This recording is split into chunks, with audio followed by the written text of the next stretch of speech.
वैसे टाइम कम है लेकिन मैं कोशिश करूँगा अपनी बात को मुख्तसर अल्फाज में बयान करूँ। हमको थोड़ा पीछे जाना होगा, 1.5-2 साल पहले पीडीएम की हुकूमत से और उसके बाद केयर टेकर गवर्नमेंट से और अब मौजूदा हुकूमत से, या कोई भी हुकूमत हो।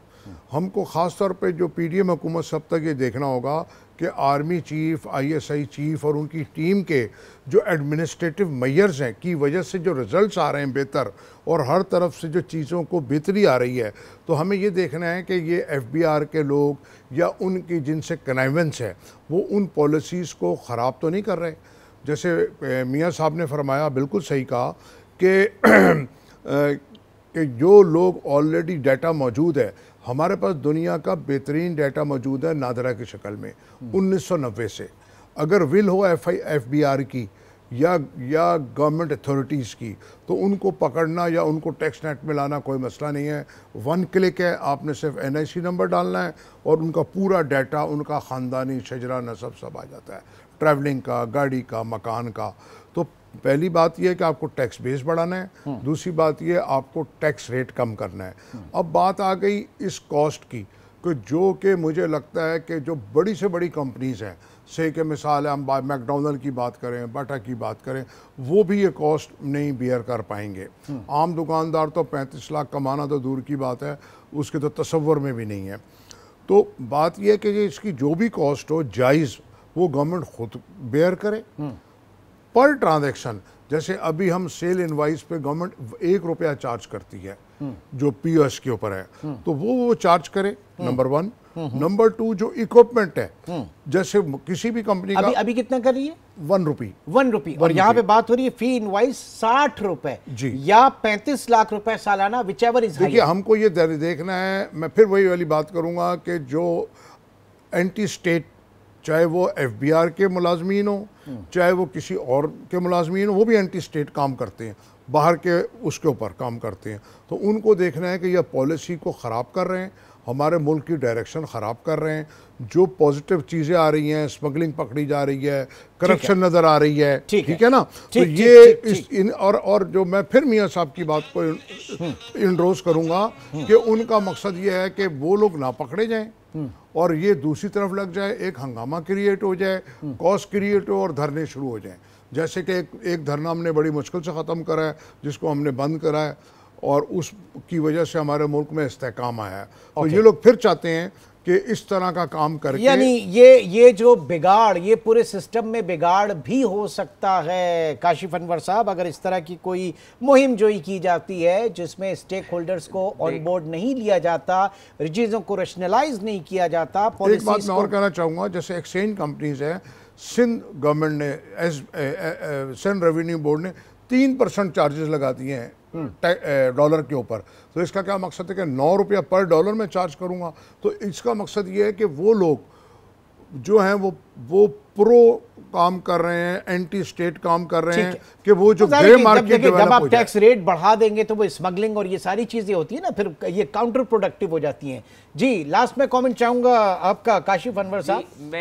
मैं सिर्फ एक बात ये करूंगा कि हम जो इस वक्त SRO 428 की बात कर रहे हैं, ये उस न्यूज़ के मुताबिक भी है कि जो न्यूज़ छपी है अखबार के अंदर। और अगर देखें, हम तो ये कह रहे हैं कि अगर ये इतनी कॉस्ट है जो 35 लाख रुपया है, इट इज़ वेरी हाई, हमें ज़रूर करना चाहिए। और मैं यही अपनी कमेंट्स को यहाँ पर ही कंक्लूड करूँगा कि देखें, हमें ऐसा सिस्टम बनाना है कि हम लोगों को निशान इबरत ना बनाएं कि वो टैक्स नेट के अंदर आएँ। हम लोगों को जो टैक्स नेट के अंदर आए वो अप्रिशिएट हों और वो लोगों को कहें कि हमें आने के फ़वाइद हैं, इतनी फैसिलिटीज इंसेंटिवाइज किया जाए जो टैक्स नेट के अंदर नहीं आते, बिल्कुल इंसेंटिवाइज किया जाए और लोग खुश हो के अंदर आए टैक्स नेट के अंदर।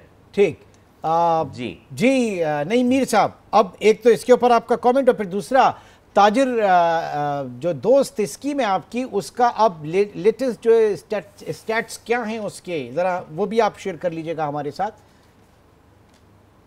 देखिए जी, जो ताज़ा दोस्त स्कीम में मेरा ख्याल है 60,000 से ऊपर लोग जो हैं वो रजिस्टर्ड हो गए हैं, जिन्हें एफबीआर की तरफ से किया गया है, और शायद इससे भी ज़्यादा हैं जो खुद हुए हैं।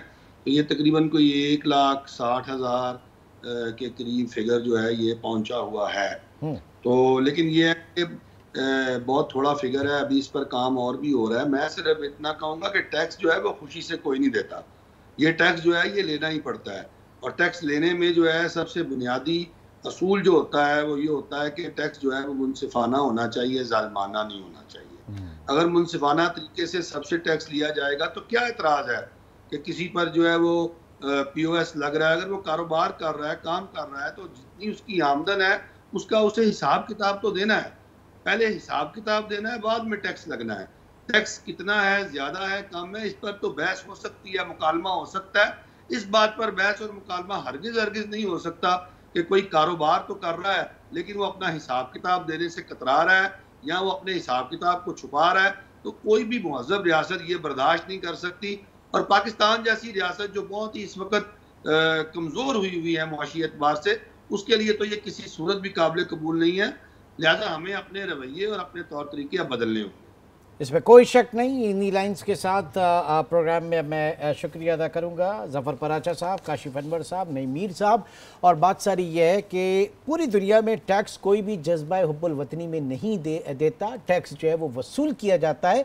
लेकिन एज नईम मीर साहब सेट के जनाब, टैक्स जो है उसका एक मुनसिफाना निज़ाम हो जिसके तहत टैक्स वसूल किया जाए। अब देखते ये कि SRO 428-1-2024 जो है इसमें कितना इबाहम है या फिर लोगों की अंडरस्टैंडिंग जो है वो किस हद तक इसमें क्लियर नहीं है। तो इसमें भी FBR को आगे बढ़ना होगा और आके जो चीज़ें बेहतर हुई हैं या बेहतरी की गुंजाइश है उसको बेहतर करना होगा। अगर इस मामले को, इस ऑटोमेशन को, इस डिजिटलाइजेशन को, इस डिजिटाइजेशन को या इस इकॉनमी की डॉक्यूमेंटेशन को कामयाब बनाना है।